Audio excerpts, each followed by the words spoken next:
यांच्या व्यतिरिक्त इतर दोन पक्ष आहेत, म्हणजे भारतीय जनता पार्टी आणि शिवसेना, यांच्यातल्या कोणाच्या वरिष्ठ नेत्यांचे या संदर्भात फोन आले आहेत का, की आपण असल्या फोनची वाट पाहत आहात का अर्ज मागितल्या संदर्भात? वाट पाहण्याची कुठलीही गरज नाही आणि वाट लावण्याचाही आमचा कुठचाच मार्ग नाही. या संदर्भामध्ये भारतीय जनता पक्ष आमच्याशी संपर्क साधलेला नाही आणि त्यांनी आमच्याशी संपर्क साधावा ही आमची अपेक्षाच नाही. किंबहुना त्यांच्यामध्ये तेवढी नैतिकता आणि तेवढी हिंमत ही भारतीय जनता पक्षात उरलेली नाही. या देशाचे पंतप्रधान हे संसदेमध्ये येऊन बोलत नाही. त्यांना सिलेंडर म्हणण्यापर्यंतची वेळ आज विरोधकांवर आणि देशवासियांवर आलेली आहे. तर भारतीय जनता पक्ष यामध्ये काही फोन करेल, पहल करेल, ह्या त्यांच्या वल्गना आहेत. ते करणारच नाही आणि त्यांनी कराव्या ही त्यांच्याकडून आमची अपेक्षाही नाही. पक्ष असणारी शिवसेना मात्र या बारामतीच्या निवडणुकीबाबत कोणतीही भूमिका घेताना पाहायला मिळते. एकीकडे रोहित पवार राष्ट्रवादीच्या वतीने तुमच्याशी संवाद साधतात. शिवसेनेची नेमकी भूमिका त्यांनी स्पष्ट केली का तुमच्यासोबत? आमची उभाटाच्याही संदर्भात या संदर्भात कुठेही चर्चा झाली नाही. आमच्या नेत्यांनी त्यांच्याशी संपर्क साधावा असं आमच्या बैठकीमध्ये हे ठरलेलं होतं.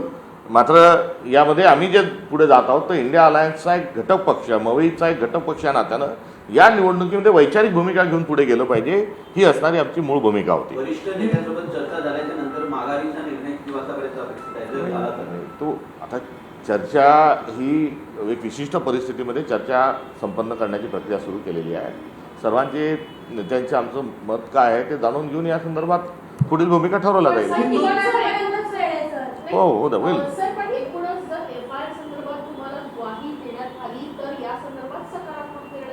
FRI दाखल करण्याची आमची मागणी ही कायम आहे आणि या मागणीच्या करण्याची वेळ आली हे एकंदरीत महायुतीचं अपयश आहे आणि काँग्रेसने या संदर्भामध्ये गुन्हे जे आहेत हे कर्नाटकमध्ये दाखल केलेले देखील आहेत. आता महाराष्ट्राने करावा हा असणारा आमचा मुद्दा कुठेतरी आहे, राहील. आज रोहितदादा जे आहेत हे कर्नाटकमध्ये पोलिसांना आणि तिथल्या गृहमंत्र्यांना आणि तिथल्या प्रशासनाला भेटायला देखील गेलेले आहेत. त्यामुळे आम्ही आमच्या मागणीचा पाठपुरावा पक्ष म्हणून देखील पुढे करणार आहोत.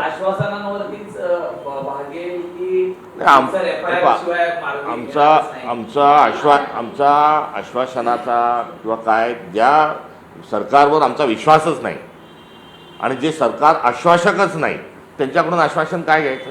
त्यामुळे हा कुठेतरी एका सहानुभूतीचा दीर्घकाळ अजितदादा हे काँग्रेससोबत होते, त्यांच्या मृत्यूने एक महाराष्ट्राने एक फार मोठा नेता गमावला आणि अशी हळहळ व्यक्त होत असतानाच्या पार्श्वभूमीवर आमच्याशी संपर्क साधला जात आहे. शरद पवारांनी आताच विधान केलेलं आहे की खरं तर काँग्रेसला बोलून सल्ला देईन की ही सगळी निवडणूक जी आहे ती बिनविरोध करावी अशा पद्धतीची विनंती करायची सल्लाही देईन असं त्यांनी माध्यमांशी बोलताना थोड्या वेळापूर्वी सांगितलं. तो त्यांचा अधिकार आहे. प्रवीण तोगडे आहेत हिंदू परिषदेचे, त्यांनी एक वादग्रस्त विधान केलेलं आहे. त्यांनी म्हटलं की राम मंदिर बनवलं त्याच पद्धतीनं लोकसंख्या नियंत्रण कायदा बनवला, भारतात मुस्लिमांची संख्या वाढवली नाही, अशा पद्धतीचं वादग्रस्त वक्तव्य केलं. या निमित्ताने ते RSSचे आणि विश्व हिंदू परिषदेचे नेते होते हे देशाला कळलं. मात्र सातत्याने त्यांचे पंख छाटण्याचं काम हे देशाच्या पंतप्रधान नरेंद्र मोदींनीच केलेलं आहे. याची देखील आपसूक आठवण या निमित्तानं कुठेतरी झाली. एकेकाळात प्रवीण तोगडियाजी जे आहेत हे एक फायर ब्रँड नेते होते.